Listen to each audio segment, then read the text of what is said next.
নমস্কার, আমি ডক্টর দীপান্বিতা পাল, homeopathy consultant. আজ এই ভিডিওটির মাধ্যমে একটি ইম্পর্টেন্ট টপিক নিয়ে আলোচনা করব। ধরুন আপনাদের কাউকে কুকুরে কামড়ালো বা বিড়ালে আঁচড় দিয়ে গেল, তৎক্ষণাৎ আপনারা কি করবেন?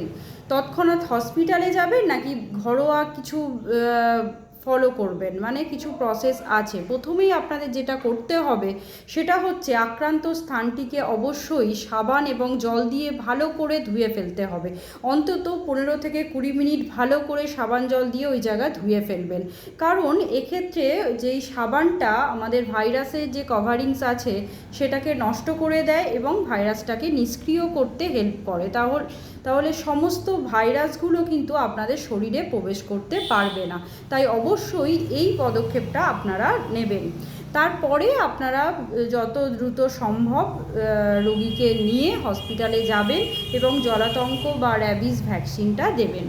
এই যে জলাতঙ্ক বা র্যাবিস ভ্যাকসিনটা দিচ্ছেন সেটা কিন্তু আপনাদের যখন কুকুর কামড়ালো বা আপনাদের যে বিড়াল আঁচড় দিল সেক্ষেত্রে ফার্স্ট ডোজটা কিন্তু 72 ঘন্টার মধ্যে হতে হবে। আফটার 2 ডেজ মানে হচ্ছে ফার্স্ট ডোজ গ্রহণ করার পরের 2 দিনের মধ্যে সেকেন্ড ডোজ নিতে হবে। 7ম দিনে আপনাদের থার্ড ডোজ নিতে হবে এবং 14তম দিনে আমাদের 4th ডোজ নিতে হবে এবং কারোর ক্ষেত্রে দেখা যাচ্ছে 28 দিনে আপনাদের 5ম যে ডোজটা সেটা নিতে হয়। তাহলে এইভাবে আপনাদের ডোজের ডিভিশনটা কিন্তু আছে এবং আপনাদের পরপর ডোজগুলো কিন্তু নিতে হবে। কোন কোন জিনিস আপনারা করবেন না? প্রথমে বলছি যে আক্রান্ত স্থানটিতে কোনো নুন, হলুদ বা তেল বা টুথপেস্ট সেটা কিন্তু দেবেন না। আক্রান্ত স্থানটিকে কভার করে রাখবেন না বা টাইট ব্যান্ডেজ করে একদমই দেবেন না।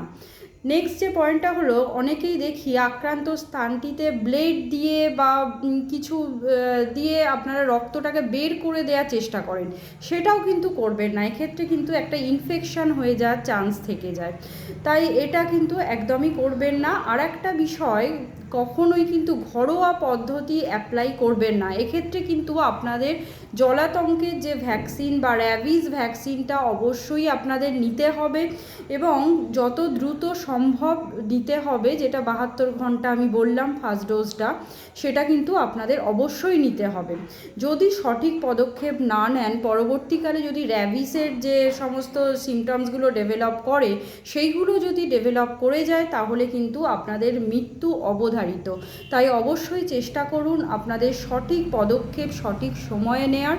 তাহলে কিন্তু আপনাদের যে প্রাণঘাতী রোগ জলাতঙ্ক যে রোগটা আপনাদের প্রাণ নিয়ে নিতে পারে সেখান থেকে আপনারা রক্ষা পেয়ে যাবেন। নমস্কার, সবাই ভালো থাকবেন এবং সুস্থ থাকবেন। আশা করি ভিডিওটি হেল্পফুল হবে। যদি হেল্পফুল হয়ে থাকে অবশ্যই শেয়ার করবেন এবং পেজটিকে ফলো করে রাখবেন। ভালো থাকবেন।